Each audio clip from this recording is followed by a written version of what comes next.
Well, we're good to go. Very good. Okay. Okay, I can't actually see everybody, and it's kind of dark in this room, so sorry about that. But I am coming to you from Riyadh in Saudi. Interesting place, pretty warm. It's even in the evening now, it's down to 37 degrees, so it's an interesting environment. Um, but hey, so the idea here would be to have a look at valuation. And so I'm going to start sharing my screen here. Uh, Let me see. Let me make it happen again. Starts out strange. No, well, one. So we'll go here and I'll put it to presentation. So does that look good? Is it, can you see? Yes. Right. All right. So Yuri, you will stop me if there's some questions, I assume. Okay, so what I'm going to give to you today, the presentation is based on actually kind of a bunch of years of uh, work in the Finnish Business Angel Network. And so I wanted to say a couple words about FIBON, so Finnish Business Angel Network. I think there's going to be a visit to Helsinki to visit them. But anyway, it's I'm not sure if I mentioned this before, but it's actually one of the leading, or if not the leading, business angel network in Europe. There are over 600 angels, and there's a kind of a European Business Angel Network Association, and we've been named the business or the network of the year for 2 out of the last 5 or 6 years. And the reason is because it's managed to get a lot of create a lot of deals, and I'll show you a couple statistics about that a little bit later as we go through this approach. But part of the Business Angel Network has been the activities like yours is to have trainings. So these methodologies I'm going to show here are the ones that have been adopted by the network as the way it evaluates startups. I'll tell you in advance, there's not any real rocket science to the approaches, but I think they give you a good view of what the potential valuations of the companies can be. So going forward, um, basically, we're going to look at four different methodologies. Um, First one is the venture capital method, which is kind of a modification of the way most venture capitalists look at valuation. The scorecard method, which is a kind of looking at taking a number of factors and making qualitative judgments based on those. Risk factor method, in my opinion, is kind of a special case of the scorecard method. And Dave Burkus method, so he's one of the kind of leading kind of angel trainers and practitioners in the U.S. Has his own method as well, and we'll do a short case study at the end. But basically, they're only a it takes a lot of work to value the companies, but at the end of the day, there's not that many factors you have to look at. So but you have to estimate those factors pretty aggressively or I mean, accurately is the wrong word, but you have to spend a lot of time to be getting comfortable with those metrics. All right. So first of all, as everybody knows, the returns are skewed in startups. So again, most of them don't, or at least 50% don't return the capital invested in them. So we have to be pretty smart about picking the right ones. And then importantly, 10%, less than 10% of the investments you'll make will provide by far most of your return on investment. So that again gets to some of the things we talked about earlier, needing to have a decent portfolio of companies to be sure that you're able to get at least one that pays off well. So again, points angels must fund deals that will scale. So this message is at least when I'm looking at companies, I always require them to show me scenarios where they can scale up and grow very fast. And second is they need to invest in many companies. So then I'll go back briefly to the discussion we had earlier. The trade-off between investing in a lot of companies and then having time to be active and monitor in companies. So that's always a trade-off. And like I said, I'm a believer in large numbers. So the more investments you can do, it's better. But at the same time, you need to keep the number of the ones you're going to be active in to a relatively small amount. So one idea is you could think about building up a larger portfolio where you're very active with only a few, and then you make kind of passive investments in a number of others. And then obviously the valuation of startups is always going to be based on the expectation of future development. So not much we can learn from where they are today, other than what we can learn from that about how they will be in 3 to 5 years. Okay, so here's the basic valuation formula. So if you take the terminal value or the valuation that the company has at exit, or actually your investment has at exit, divide it by the post-money valuation you pay today, and then discount it for a number of years. So if, for example, we're going to look at an example in a moment, so I won't talk through here. But that's going to give you the rate of return, the cash on cash return on investment that you have over that period. And then, of course, this is going to give you, this gives you a post-money valuation. So we're able to determine what the value of the company is after we put the money in. And then if you then back out what's the value of the company before you put the money in, you just subtract off to get the pre-money valuation, you take the post-money valuation and you subtract off the amount of investment. So again, we're going to see an example of this. I often have a discussion, kind of a little bit of a theoretical discussion on this. Ask people, in particular when I'm talking to startups,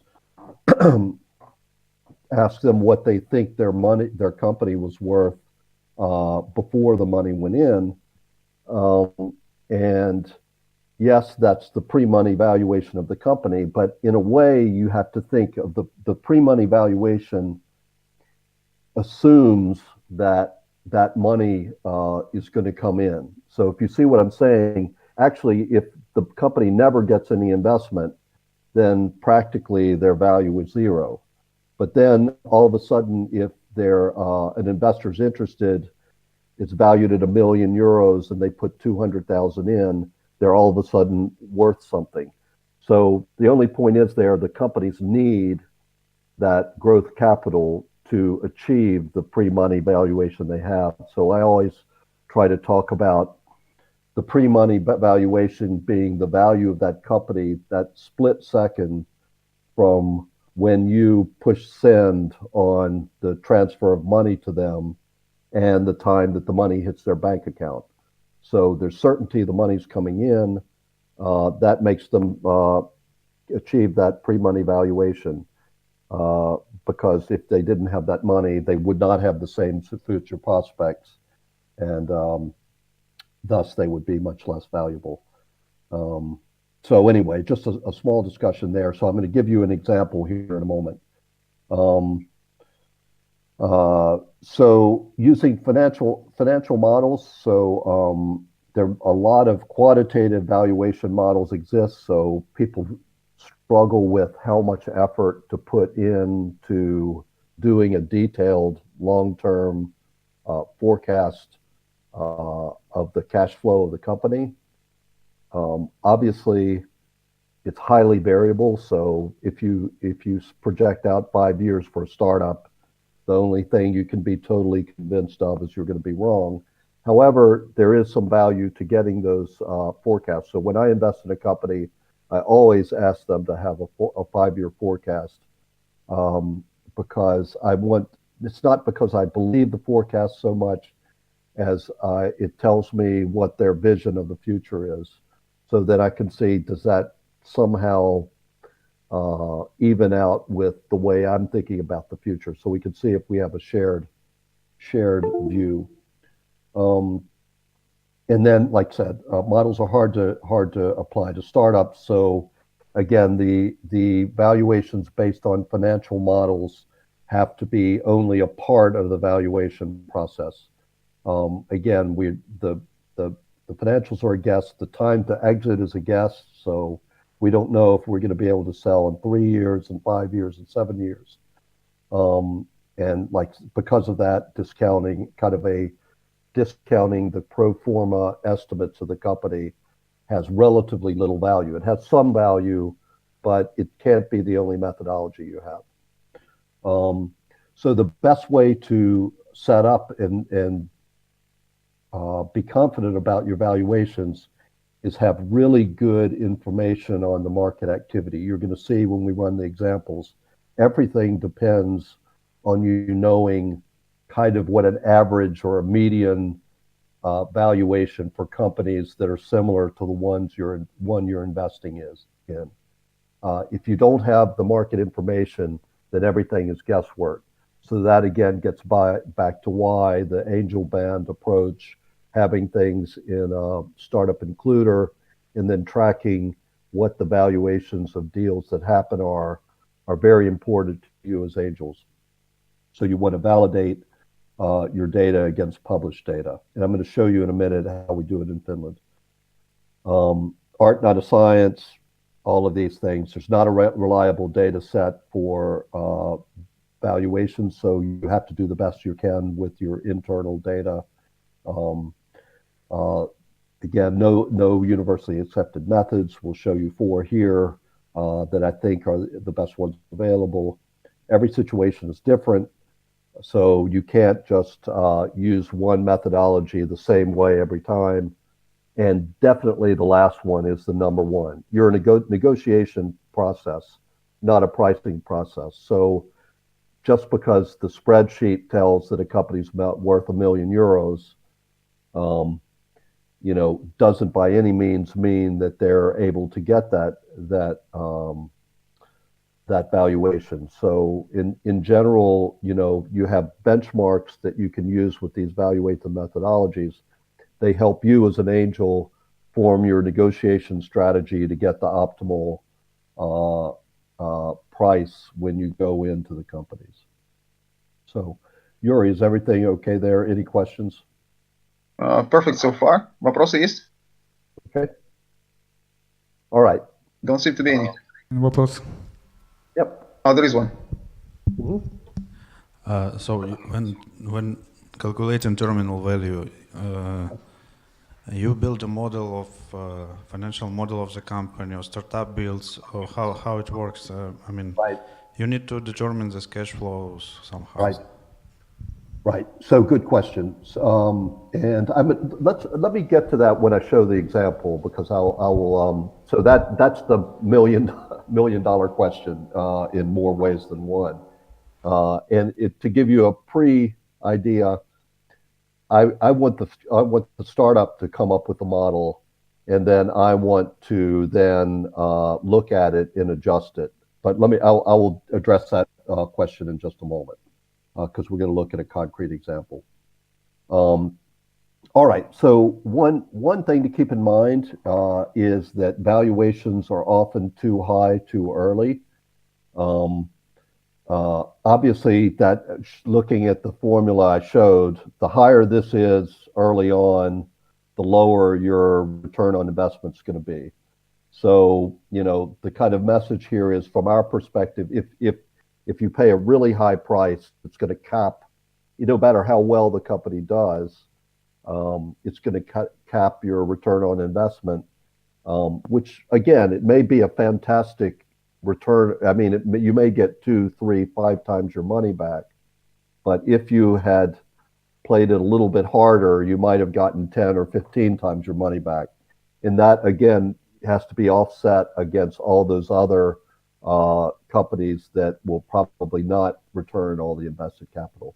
So just a problem from our side as angels is that the startups tend to ask a quite high price. And so again, that's a little bit the advantage of having this group, a group where you can kind of work together to put a larger investment package and have more leverage to negotiate with the startups. The ways to talk to the startup about that, why is it not in their best interest to have the absolute highest valuation in the beginning? It's really because if it's too high, and I find this all the time, that the next round investors might be interested in the company, but they say that the price was already too high, so they're not going to proceed. And it makes less likely to get future funding, which leads to lower growth rates because you don't have access to finance, which means lower exits, which means unhappy early investors. So again, there's a real logic to trying to get the valuations right, not too low, but not too high either. So this is a survey from the U.S. to look at. This is from 2010, so it's fairly old. But if you look at across the U.S. These different areas, the pre-money valuations at that point, the average was these are angel groups. So like yourself, the average in the U.S., the mean back then was about 1.67. And then the kind of median or mode or whatever the most common invested, the pre-money amount was 1.5 million. So which is what, 1.3 million euros. So two things about that. We can't learn a lot of this because that was 8 years ago and the prices are significantly higher now. So I think the angel rounds in the US, from what I've seen now, are running, $2.5 to $5 million of being the standard deals. I'm looking at 2 deals in the U.S. right now, and they're both priced pre-revenue companies with pretty good ideas, good scalable opportunities. They're priced around $3 million. So, and those are Silicon Valley based. What you can see here is that in the U.S. in different parts of the country,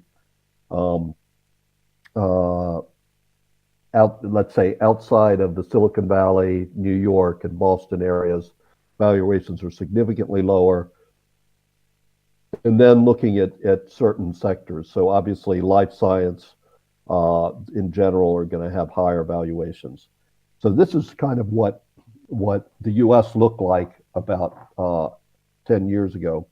Now I'm going to show, or 8 years ago. This is a study we did that works with a different issue, but I'm gonna switch in just a second and show you roughly the current valuations in Finland. But this is kind of interesting. So you look at when negotiations started between the startup and the investor, about 53% of the times the investors went in at the proposed valuation by the startup. So again, there was sufficient demand amongst angels to make a deal happen. 47% of the time they invested with a smaller valuation. And this still is very similar today. I'm going to show you something from 2017 or 16 in a moment. But these are similars today. So just the thing to keep in mind, very common to go back to make a lower offer. Just in one of the U.S. deals I'm looking at, they're trying to raise $100,000 and I was looking to put $50,000 in it. They were asking for a $3 million valuation. And what I decided is I'm willing to pay $2.5 million, but I'm going to actually raise my investment up to 75, or maybe even do the whole 100. And then so one of my ways of getting the valuation down is saying, okay, I'm willing to invest a little bit more money, so you don't have to do as much work putting the round together with others. So I hope that's going to work. And I think within angel networks, what you can do is you can if a group of people are interested in a company, but they think the price is too high, you pool your kind of capital together and go to the entrepreneur and say that, we now have these 5 angels. We're willing to put in 100 together or 150 together or whatever, but we think your evaluation is too high. So very normal. So then the next thing is, what's the average valuation discount per round? So these are in cases where there are discounts. They said that in general, in the first round, which is indicating the first angel or external investment into the company, when there are discounts, usually it's around 25 to 30%. So if they came with $1 million proposal from the startup, 700,000 is what ended up. In the second round, so once the companies are a little bit more mature, the discounts tend to be smaller, and then later on, there tends not to be a discount. This then looked at the discounting issue of companies that were pre-revenue versus companies that had revenue. So on pre-revenue companies, 50% of the time, the deals were discounted from what was the initial asking price, 40% of the time when the company has revenue. So again, the longer the company operates, the more mature it is, the more likely that they're able to get the asking price they have. All right, so I'm going to break this. So this is off of the script, but Yuri, you've seen this slide before. I'm just going to show you quickly what the Finnish business angel profile was in 2016. Again, this is for reference. So last year, this is 16, 17 was actually a little bit smaller. So last year from the Business Angel Network, 53 million euros was invested into 324 companies. Last year I saw for 2017, I think the number was 38 million euros. So 16 was actually a very high year. This is quite interesting. So I'll just highlight a couple numbers here. And the main one is the median investment per investor in the angel rounds was 20,000 euro. So, and I'm going to show you how that's evolved over time. But again, and then the median total round size that the angels did was around 218, or participated in was around 218,000. So you could start to put a picture here that the median valuation, pre-money valuation of the startups when the investment went in over this 324 companies was €1 million. And so if the standard angel was investing 20,000 euros, their median stake was about 2% in the companies. In an average in a year, I think, like I said, there were about 600 angels. There were about 1.8 investments per angel during the year. And then 34% of the angels in the network did not make any startup investments in a given year, in that year that we're looking at. So this gives you an idea of something to compare to. The other thing I wanted to show is just how this evolved over time. And what's quite interesting to me is if you look back at 2012, the average investment per angel was 60,000 euros. and that's actually increased to 72,600 in 2016. But the median investment per angel, so again, because these are skewed, the 50% of the investments were higher than 30,000, 50% were lower than 30, but that actually number decreased because so many new angels were coming into the picture. Which in my mind, this is actually a good development. So over time, more angels come in and make more modest-sized investments. So that's the general. That's some general kind of benchmark information. And Yuri, I don't know, are there any questions? Вопросы?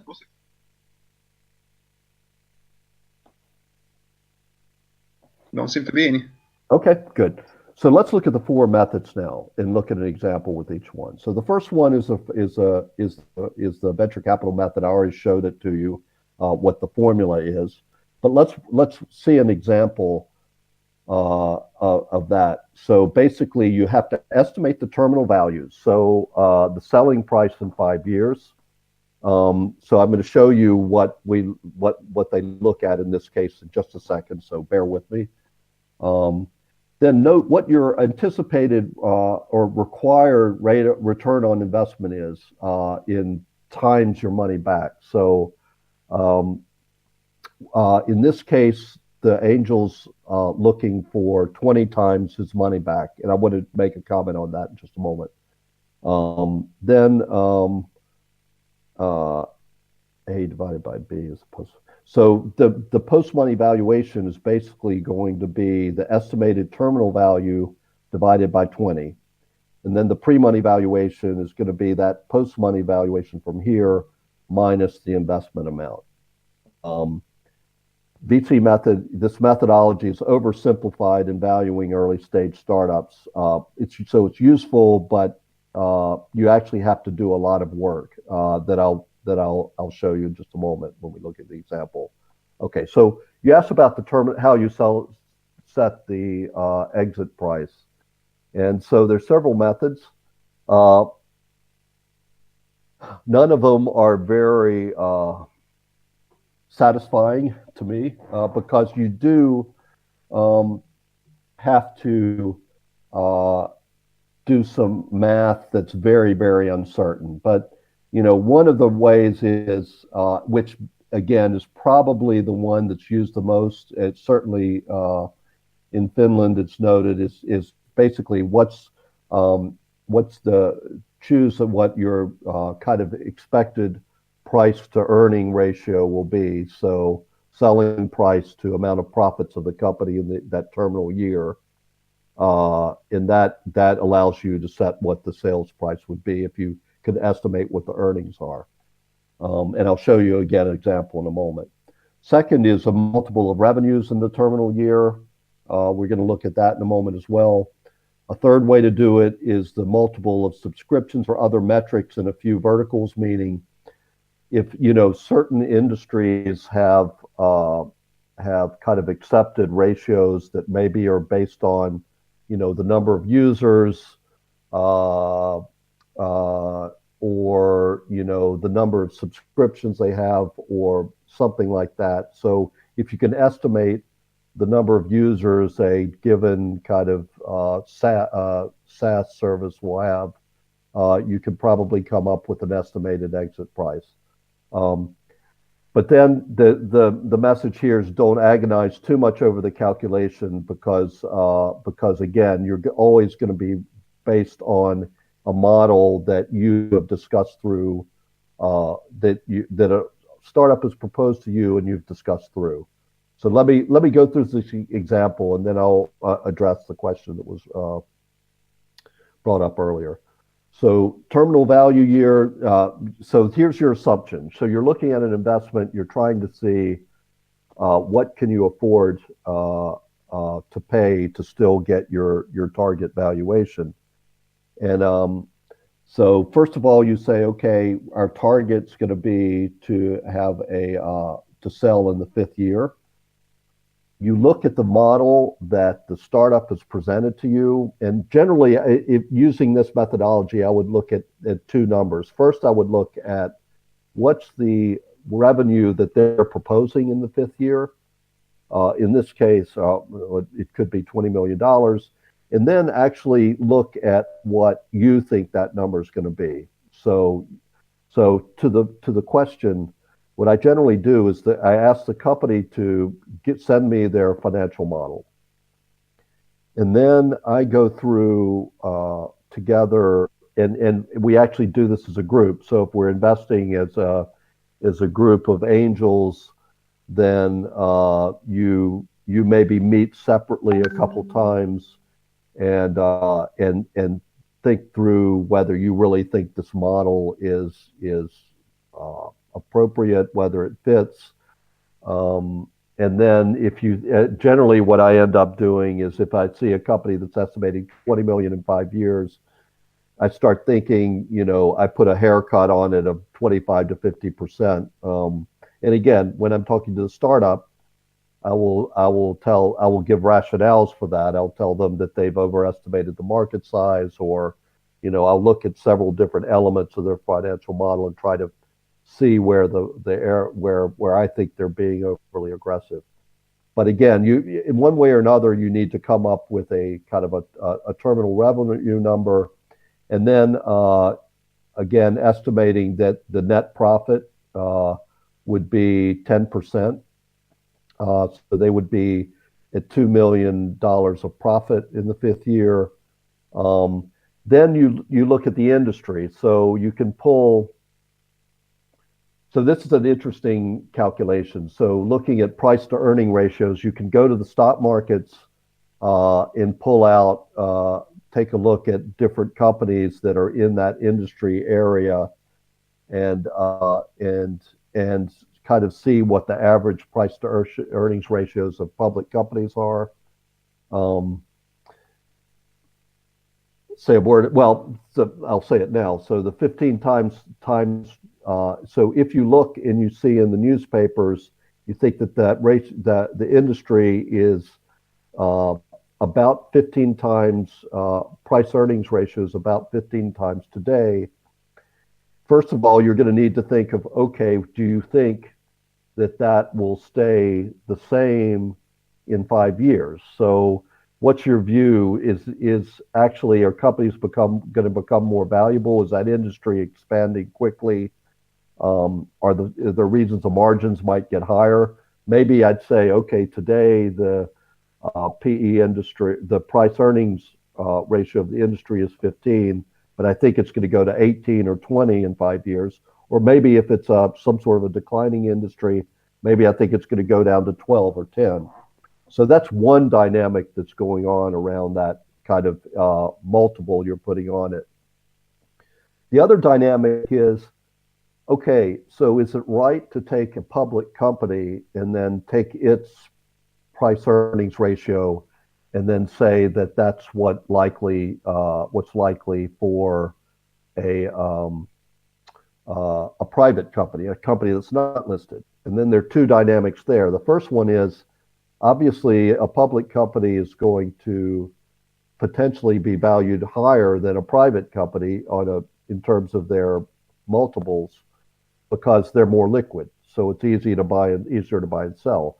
So you might argue that a private company is going to be worth a lower multiple than the industry. On the other hand, you might argue that actually it's going to be higher because, again, this is going to be an acquisition by a public company, hopefully, is going to buy your company. And if your company is doing so well, growing fast, making nice profits, it's very attractive. The buyer's going to have to pay a premium on the kind of standalone value of your company. So in that sense, you might argue that the ratio would be higher. At the end of the day, again, it goes a little bit back to this point. Don't agonize too much on the calculation. Try to find a reasonable number, and then maybe you can set up a spreadsheet, obviously, to do some sensitivity analysis.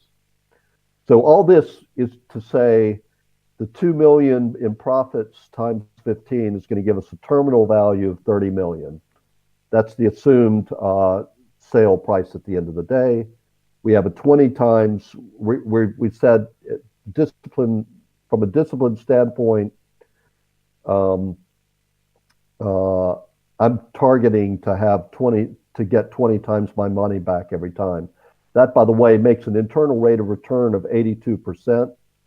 Just to show you quickly, I think the math is pretty straightforward, but I wanted to just show you where that comes from. So this is, I can do here. So like I said, 20 times your money back on a 5-year time horizon.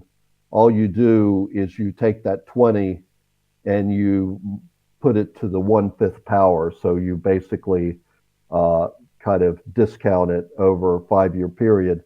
And that tells you that you're going to get an 82% annual rate of return on your investment. If you then change that to 7 years, why am I not recalculating function? Your 5 is fixed. 7 is not. What's that? Your five is fixed. Yeah, sure. Yes.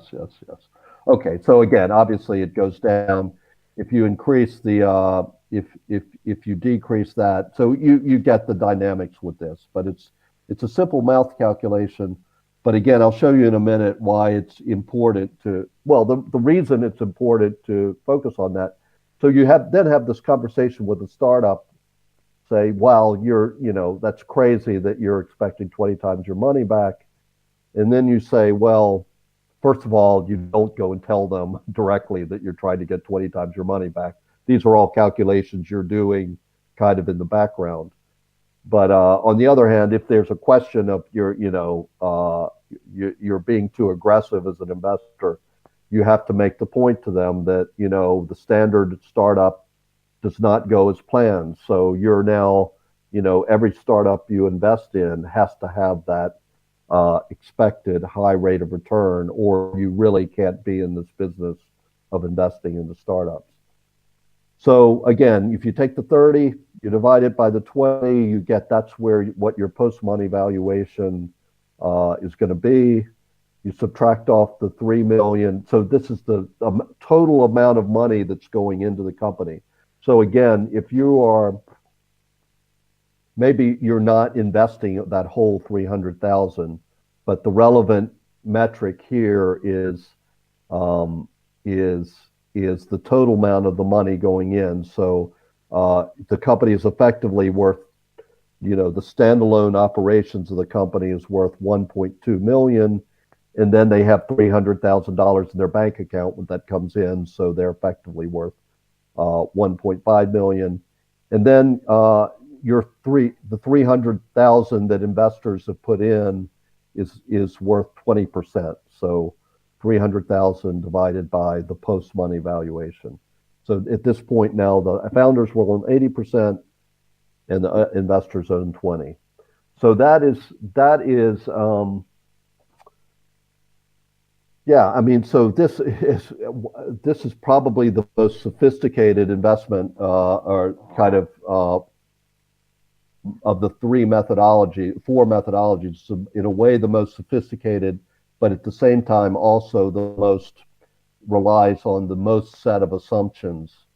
And again, getting back to the issue of where do you get this information up here, it's going to be a function of what I recommend. People do it differently. Sometimes angels I know that love Excel will build their own model, but I much rather get the startup to give me their model, because at that point I've got something to build off of, and then I will go in and try to argument why or why not I think that their numbers are correct.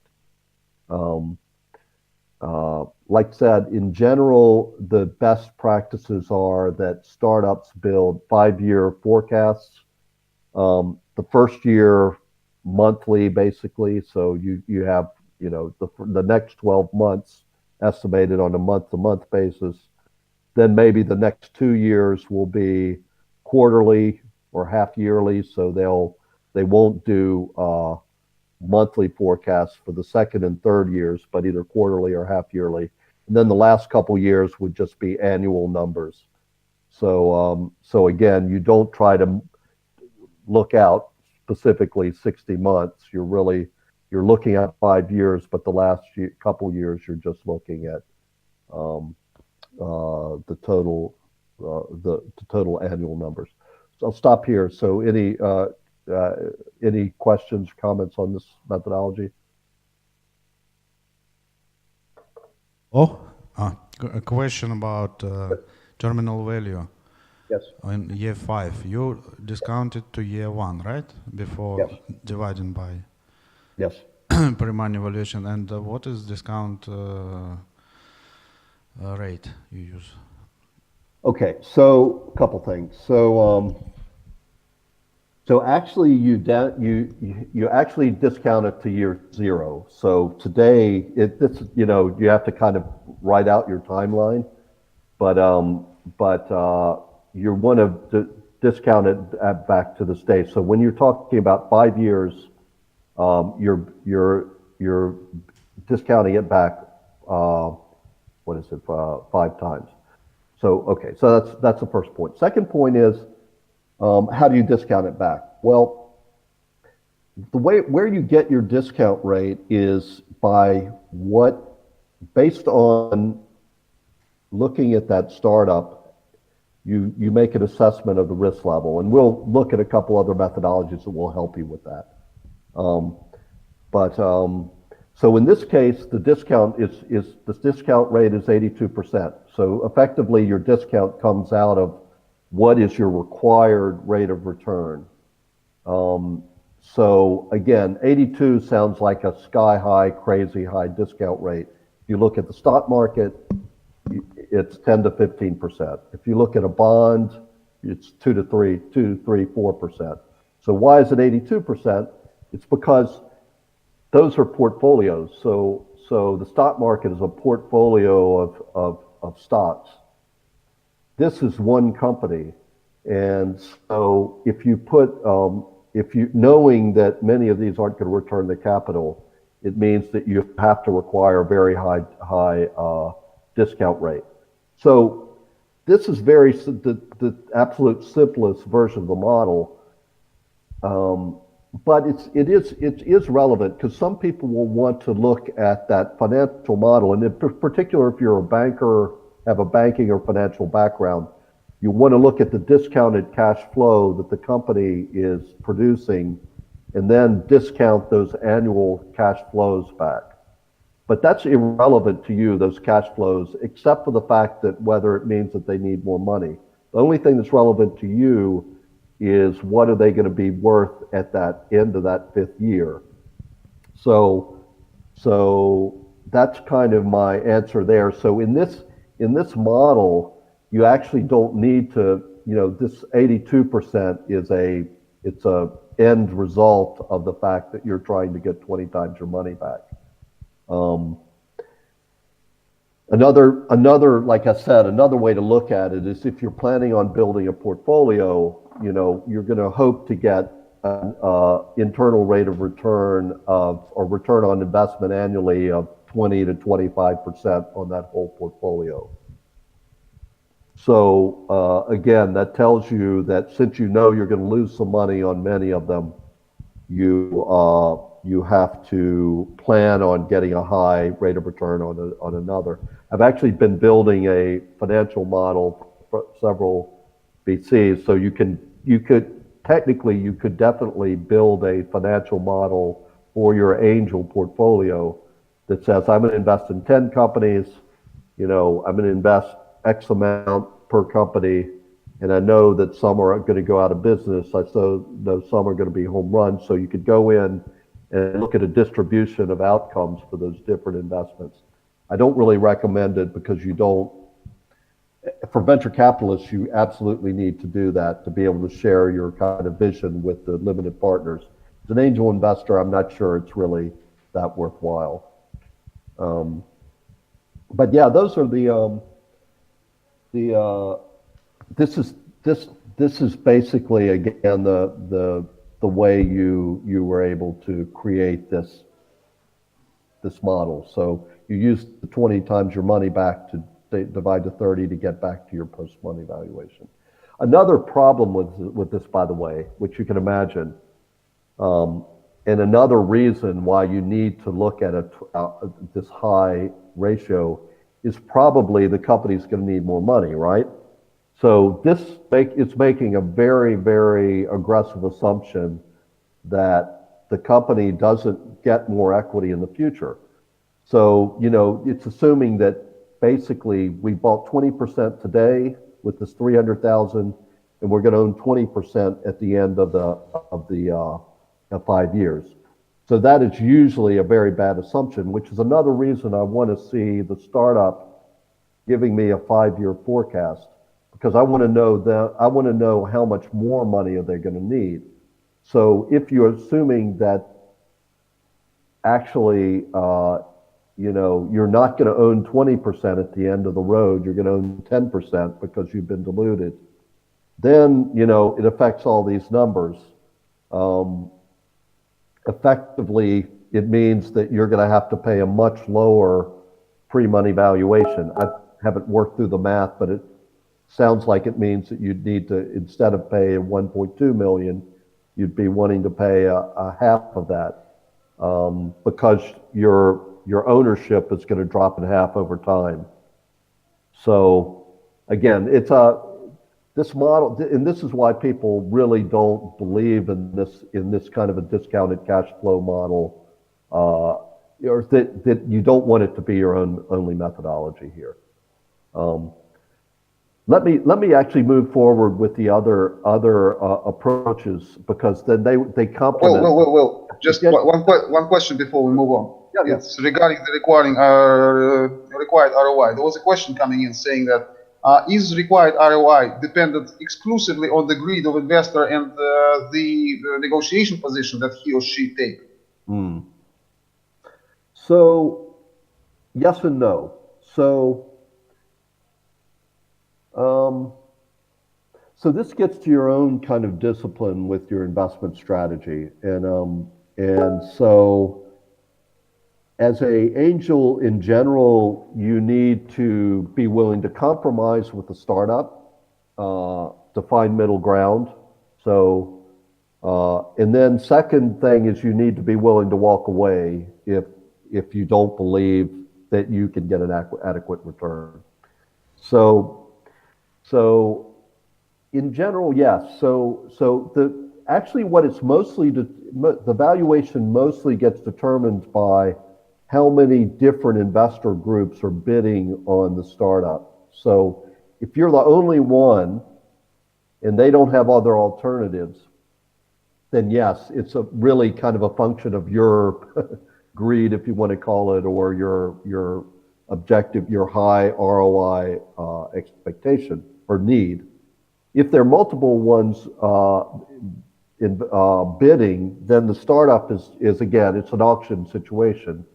And the startup is weighing each different group and trying to select which one. The startup's able to require a higher price, and thus you will probably have to be willing to lower down your required rate of return on that. So again, if you start off saying, I want 20 times my money back in the kind of base case scenario, and you're looking at a very attractive and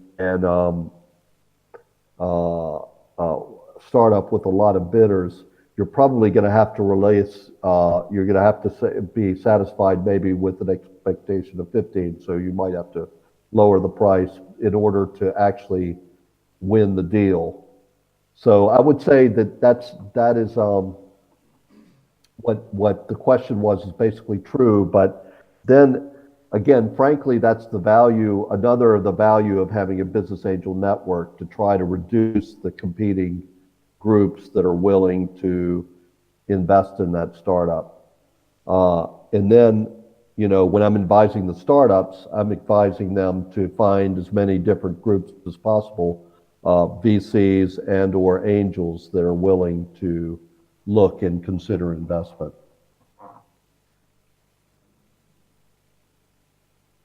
Is that okay?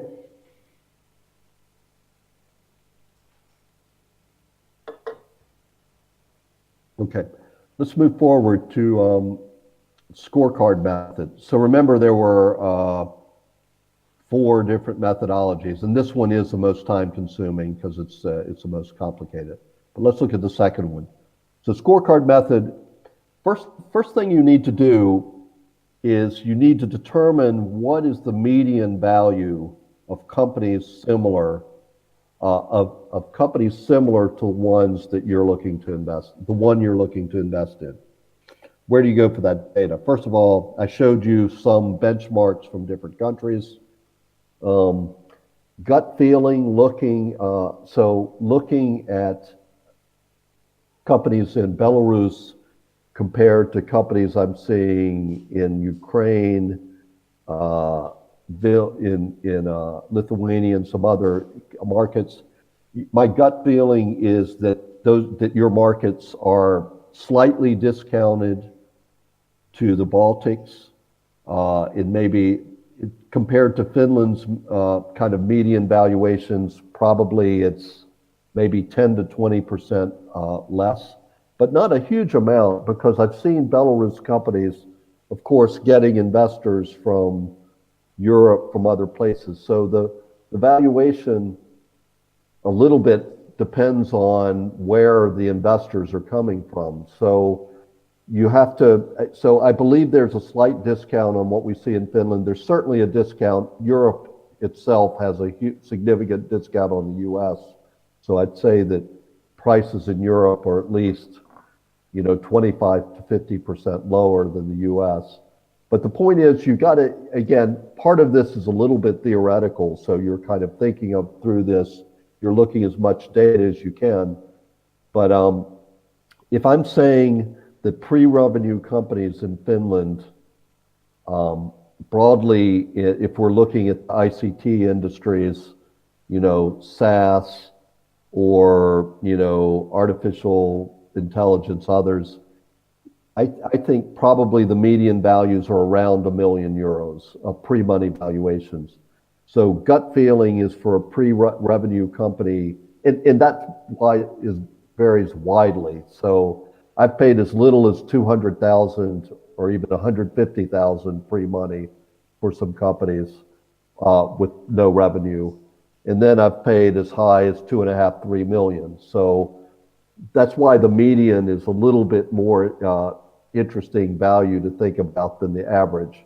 So the median value is kind of where 50% of the prices are higher, 50% are lower.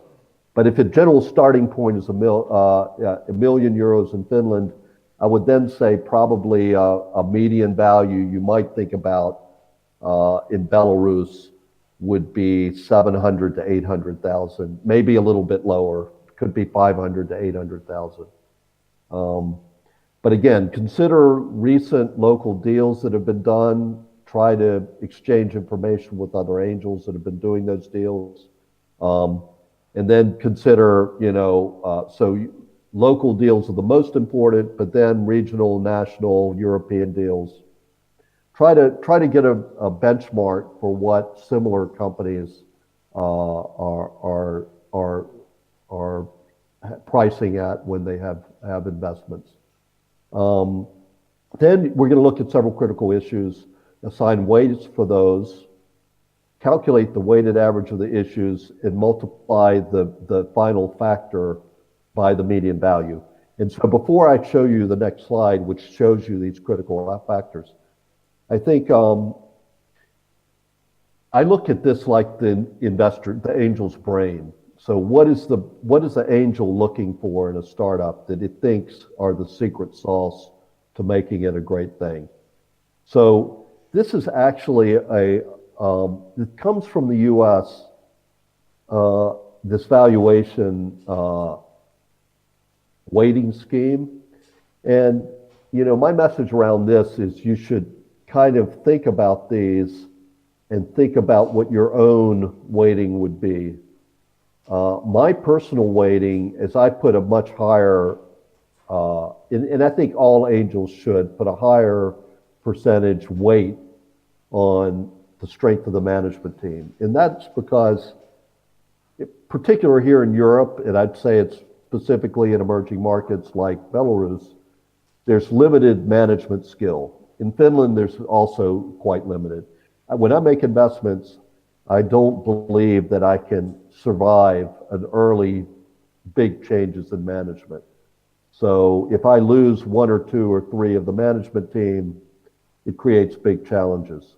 So I actually put a higher weight. I put more, if I was using this model, which I don't use exactly, I use a little bit different. I would put a higher weighting on the management team. Then the second one, always very important, scalability of the opportunity, kind of the size of the market and the scalability of the business model.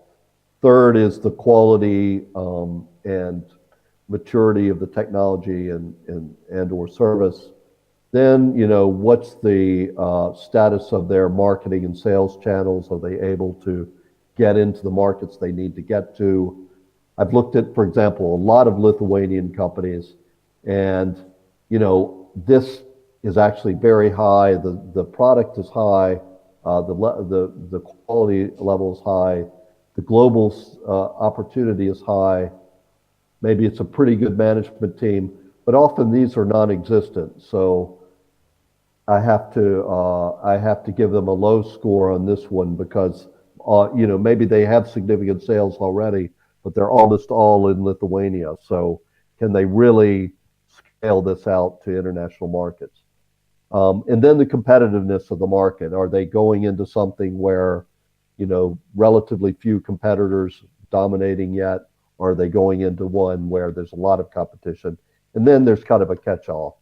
But, like I said, I always present this is the brain of the angel. All of us have a little bit different weighting on these different factors. We have a little bit different way of looking at each one. So when we have a session on due diligence, we'll look at, a lot of the elements of each of these. But again, so there's nothing magic about this, but the point is you have some sort of a schema that tells you what you think the DNA of a strong and capable and attractive team is. Yes, there's some research on these done largely in the US, and that's where this largely comes from. So they've looked at successful and unsuccessful companies. They've gone back and looked at what their attributes are at the beginning, and they've kind of found that this type of ratios make sense. So you start with kind of your weighting that you're applying to companies. Then you go and look at a given company and you do your analysis. And, this is a very high level summary, but let's say, okay, the management's basically there, but they still need a sales guy. It's not perfect. We have that 30% weight.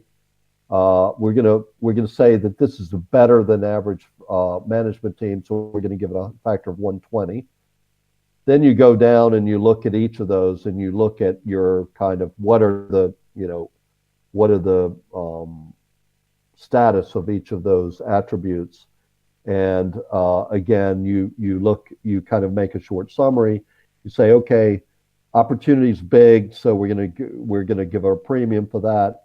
Product is disruptive, so it's something that could really catch on and have a big impact quickly. If the prototype is good, you're gonna rate that a 1.3, 130. No channels. It's 50%. I don't know why it says all foreign here. I think maybe this is supposed to be no foreign channels. So again, we're discounting their channels. We're saying it's no huge players in that market yet. There are a lot of small competitors, so it does mean that maybe you weight that higher because you think it's a chance to get a good market share. And then, what are the intangibles at the end? What are those kind of other things that you've left out? They seem to need more partners. Their selling costs seem to be high, so they discount a little bit on that. And then they create basically a weighted average. So you add these up and you come up with a weighted average multiple of 1.12. You go back and you say, okay, in this case, this was again being applied in the US, so the median valuation is 1.5. The weighted multiple that you applied from here was 1.12. So you get it from that, you get a pre-money valuation based on these factors of 1.7 million. So again, the standard company that you've kind of compared to was getting 1.5 million, but you actually, based on your algorithm here, have said, okay, I think this is a little bit better than the average, so we're willing to pay a higher price. So if you compare that to the prior, the venture capital method, obviously much less quantitative in nature. So in that way, it's a little bit disturbing. It doesn't look at exit values, doesn't look at anything. It looks at what is the status of the market today in companies like the ones you're looking at. So that's the downside, but the upside, much more tractable. Again, you can argue with all of these weightings, but again, it's easy to explain and kind of put a value on. So here, in a way, let's say you're looking at the same company using one metric. You came up with a pre-money valuation of 1.2 million. Then you went through and looked at the scorecard method. You come up with a valuation of 1.7 million. So that kind of starts giving you some idea about what the kind of expected price you might be willing to pay for that one is. So that's, and I can honestly say every VC, every, let's say, sophisticated angel I've ever talked to, this approach is part of their toolbox for valuing a company.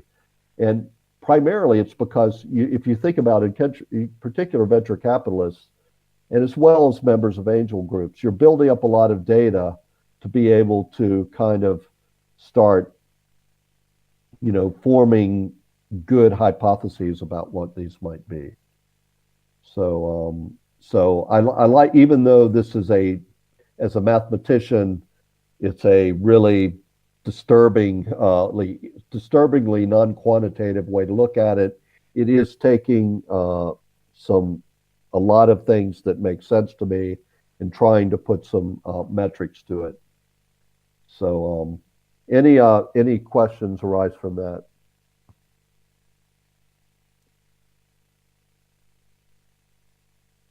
Okay, let's go to the question. Oh, is there a okay. database where you can look for this completed deals? Yeah. So centralized database, maybe where everyone can. Yeah. So yes. So I'm trying to think of how to answer that, because there are databases. Unfortunately, so the databases I use, and I'll put the links to this, and I'll actually show some reports from some of them in the future. But there's a company called PitchBook, which publishes a lot of the valuations on deals. There's a company called CB Insights that do it. So those are the two main ones. Maybe I can. This will probably disturb things. Yes, it does. I'll put it in, well, it doesn't help to put it in the chat. I'll put it in a later email. I'll give you a list of the different places you can go to. It's only going to help you to a certain extent, because you're going to have to apply those to your local market, and probably there's not much data on deals, if any, done in Belarus. But in my mind, for companies that are targeting international markets, it's actually an opportunity for you as an angel investing into Belarus, because you tend to be able to get lower prices because there's fewer investors. but I think their market opportunity is very similar to Western companies.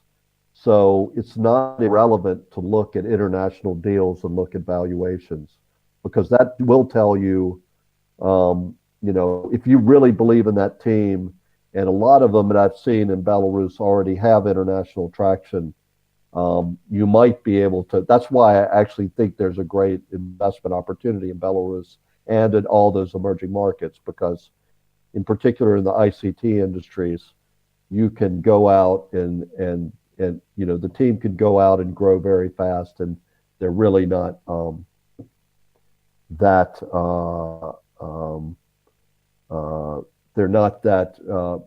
they don't deserve that much of a lower valuation at the earlier on, but you're able to get that because you're in the market.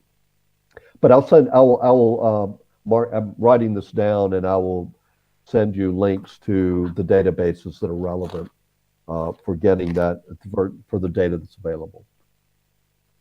The third methodology, like I said, is and the fourth one as well. They're both. I think I have the fourth as well. This fourth one. The third and fourth are both variations on the scorecard.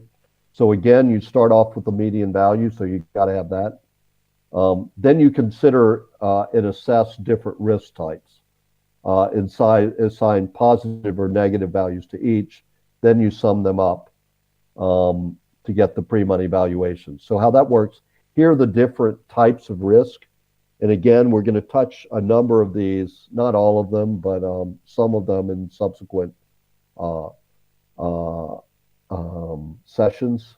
But you basically kind of make a list of all the things that could go wrong, that could mean the company doesn't succeed. Then you assign the risk types values. So in this case, they're assigned in increments of 100. So in other words, if you look at the management and you think it's very neutral, it's not actually adding much. There's some risk, but not a massive amount of risk. So it doesn't add a lot of value to the company. You might assign it a 0. If you think it adds a little bit of value, so it's a pretty good management team, but not a perfect one, you might assign it as a +1. And again, you're giving arbitrarily, in my view, a $100,000 value to each kind of plus. And as well, if it's a very immature management team that doesn't really have many of the pieces, then you'd say that's very high risk, and you take 300 points away. So in this case, the minimum and maximum for each risk is -3 to +3. So they could have each factor is adding on from doing anything from subtracting 300 from the value to adding. Now, already at this point, I'm going to tell you, I hate this methodology because it doesn't really it kind of makes sense to me in the sense that, I can imagine the value of a company being kind of a sum of values to different factors. However, I have no idea why they're assigning 100,000 doesn't really make much sense to me. But if you go in and you hypothetically did this analysis, you come through with something here that's valuable. So sorry. So then it's again this. So this is actually it's subtracting or adding to the value of the median. So it's not just adding up to the value of the company, but it's taking the median value of the company all the companies in the area and saying, is this more risky? This factor more risky or less risky than the average? So the thing I like about this is it actually gives you some interesting information. So looking at this, I start in sharing this with other angels or other people that might be investing in that company. It gives me some new information. It gives me a conversation. So, wow, if I rated it like this, and somebody else said that the sales and marketing risk is actually +2. So they think it's actually good. Then I have a discussion to have with them. So why do you think that, why are we in such disagreement? So you can start kind of having interesting conversations that get you towards better understanding of the business. So in that sense, I like this, but as a methodology for actually placing the value on the company, I think it's very arbitrary. So I don't like it. If you sum these up, they add up to -1, which says that, okay, using this, I'm going to subtract. I've got my median value is 1.5. I'm going to, using this approach, I'm subtracting 100,000. So my pre-money value is 1.4. Now I've got 3 different methodologies I've applied. The first one gave me 1.7. The first one gave me 1.2 as the pre-money. The second one gave me 1.7. Third one gives me 1.4. So again, I'm kind of homing in on a valuation that might make sense using these 4. Then the last one, just to get to, and then we can have any final questions. This is David Burkus. He was the founder of the Tech Coast Angels, one of the big kind of angel groups. Actually, when this methodologies was taught to us in Finland, it was a guy named Bill Payne, who's a really major kind of author on angel investing. It's mainly an approach for pre-revenue startups. And then, you'll note that, again, it's still more or less a variation on the scorecard method. But what it's saying is, again, similar. He's pulling similar attributes of the company. So it goes in and does analysis on these 6 factors. And in his estimation here, he says that the management team and board of the company is worth anywhere from $0 to $1 million. The idea is worth anywhere from $0 to 500,000 and so on. So he kind of assesses a range. So either all of these, are anywhere from neutral to the value of the company to adding, up to $1 million in this case. So the maximum valuation on the company can obviously be the sum of these numbers, which is 3 million, which is what it said. So again, this doesn't even go through a calculation, but you could, again, do something very similar. So I do want to show one thing quickly before we leave, because I'll show you how my company does this, if I can find them. Well, there's one question waiting. So Perfect. When you're done with this, absolutely. So I'm going to show you how we do it as a company, is in our fund here in Finland. So this is a company. I'm not going to tell the name of the company, but basically our approach is, after we've screened through the company, looked very closely, we each of the 3 partners, myself, a guy named Todd, and Fabian, who also, by the way, has come to Belarus a couple times. We each blindly rate the companies on these 16 attributes. And you don't see them here. I'm not going to show them. We each give a numerical rating between 1 and 10. And you can see in our rules that you can't give a 5. So we don't allow it to be average. It has to be slightly above average or slightly below average. Unfortunately, my friend Todd doesn't follow the rules very well, so apparently he gave a 5 to this. But the point here is that we independently each look at this and give our rating towards the end of the investment process.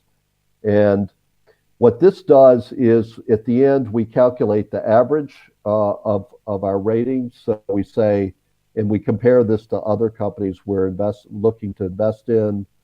And then we also look at the standard deviation between our our assessments. And what this does is, like I mentioned before, it gives you a little bit of a grounds to have an internal conversation. So Todd rated the amount of additional financial needs as a 4, and I rated it, Fabian rated it as an 8. So in his opinion, the company was not going to need a lot of additional financing, so it should have a high score. Todd felt that it was going to need a lot of additional. So then we had that conversation to resolve,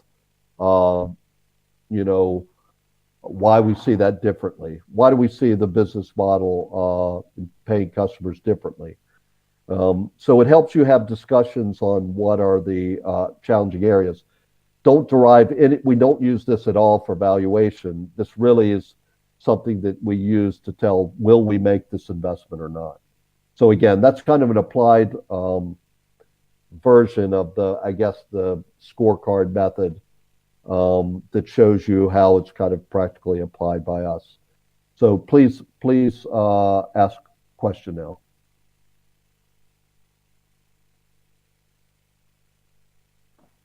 Just 1 second. It seems to be in the chat, translated into English as well. Oh, okay. So, what is the basis, or what does the application of that or another method of evaluation depend on? Or is it just your personal preference? Right. So here's what I do, and I teach this.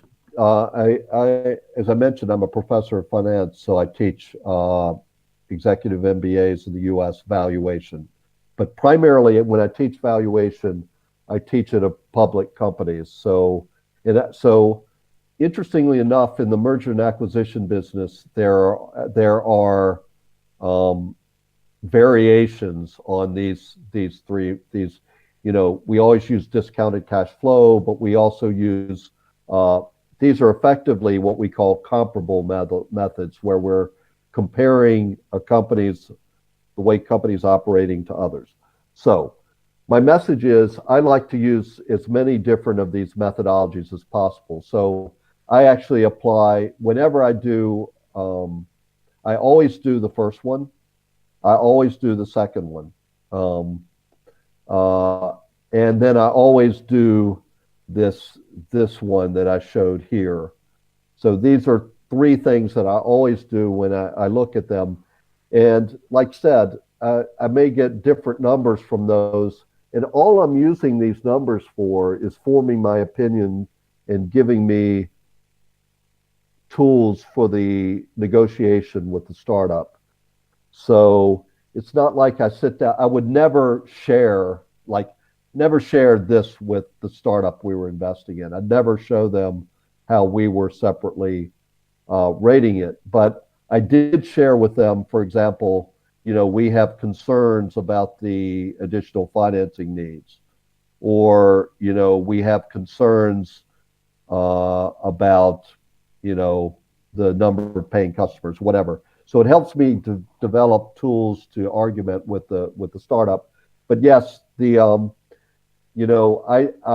at least apply the first 2 for helping me get on the valuation. But again, to be honest, what determines the valuation at the end of the day is simply going to be negotiation with the startup. So what I use these for is giving me a starting point for the negotiation. In general, I will compromise. So I will, on the valuation, I'm willing to go down a little bit. But in later conversations, we'll be looking at what you can get. So it's always a give and take. So if I'm willing to go down on a little bit on the valuation, I want something back from the startup, which may be, for example, getting preferred shares versus common shares, or having more decision-making power on, certain decisions that the company will make, or, I get a board seat, or I try to find ways to mitigate that. But again, these are all just ways to back up your kind of gut feelings and make you smarter when you're having that negotiation. So like I said, I think in the summary, valuation is always an estimate of the value of a future opportunity scale with the risk. You discuss and try to agree on the valuation as openly as possible with the startup. So again, if you think the valuation that they're asking for is too high, so you should bring it up and have a discussion and see if you can find a compromise. These tools will give you some ammunition for that discussion. Apply several estimates and methods. Determine a fair compromise. And if not possible, better not to invest than to go into a company where you feel that the terms aren't appropriate. This last points, I think, are actually pretty good, good points. So I always like, if I can, I like to be evaluating multiple opportunities, because I know that the startups are trying to find multiple investors to discuss with. So I would like to also have the same thing, that I could say, well, if you don't accept my terms now, I have a limited amount of money. It's not like I'm going to invest in every good startup I meet. I'm going to invest in a few of them. So it's always good to have alternatives so you can be convincing that you're willing to walk away if you don't find a deal that makes sense. So I don't know if I perfectly answered that question, but I think my answer is that I try to use multiple methods, and then I do my best to find a compromise that makes sense at the end of the day.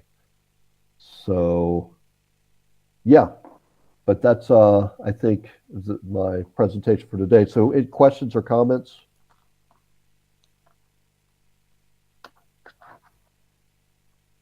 Do you hear? Oh, yeah.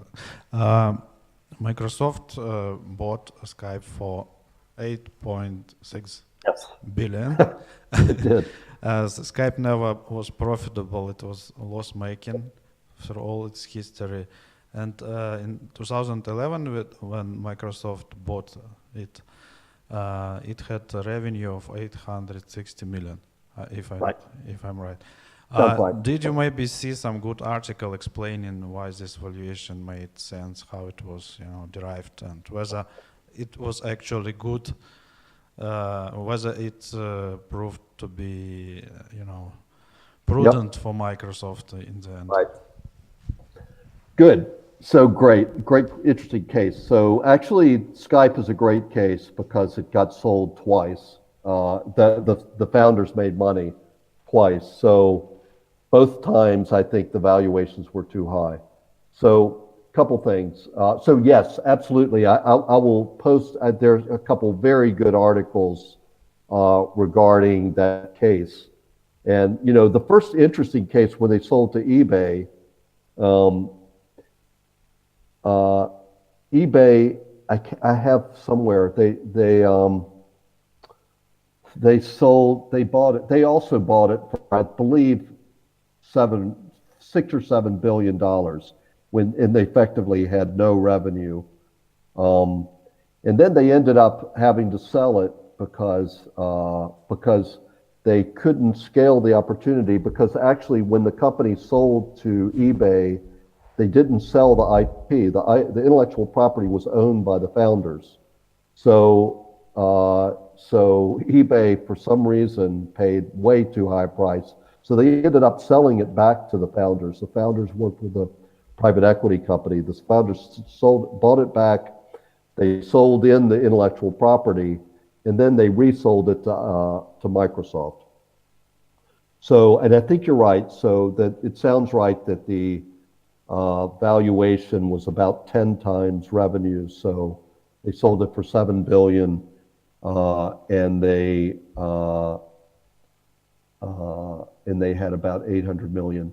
So there are articles about how that was done, and I will do my best. I'm actually going to show you here a list, and this is actually from my finance class.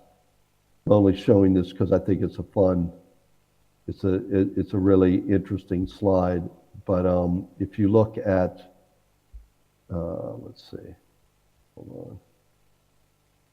I quickly share my screen just for a moment. I promise I'm going to let you go, but I like this case. So in my class, we list all the biggest failures of valuation. And no, that was not it. Type is on the list. Yes, here. So here are this is the hall of shame of worst acquisitions.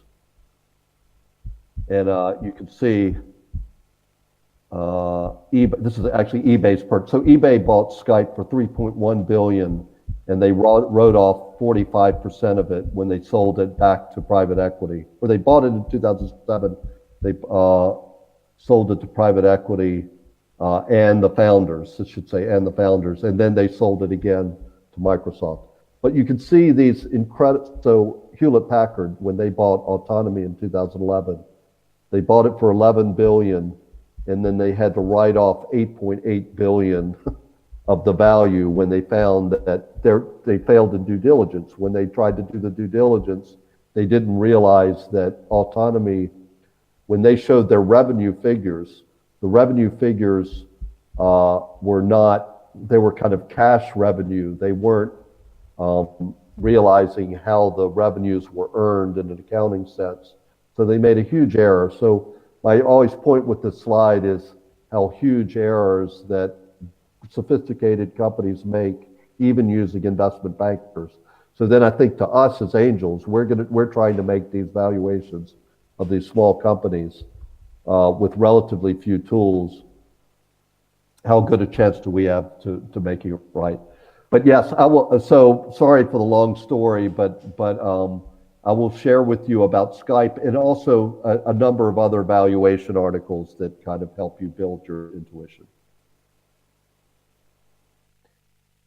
Okay, so maybe, hopefully that's enough. If there are no more questions, why don't we break for the day, and then I think we're going to we agreed that we'll see each other next Thursday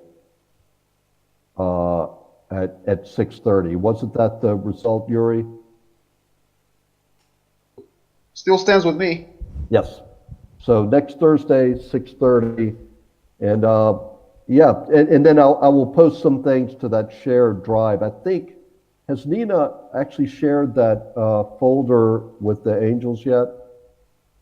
Do you know? She said something. Okay. All right. So I'll make sure that I will share some more evaluation material. But thanks everybody. Hope you have a great week, and we'll see you next week. Bye. Take care. Well, thank you. All right.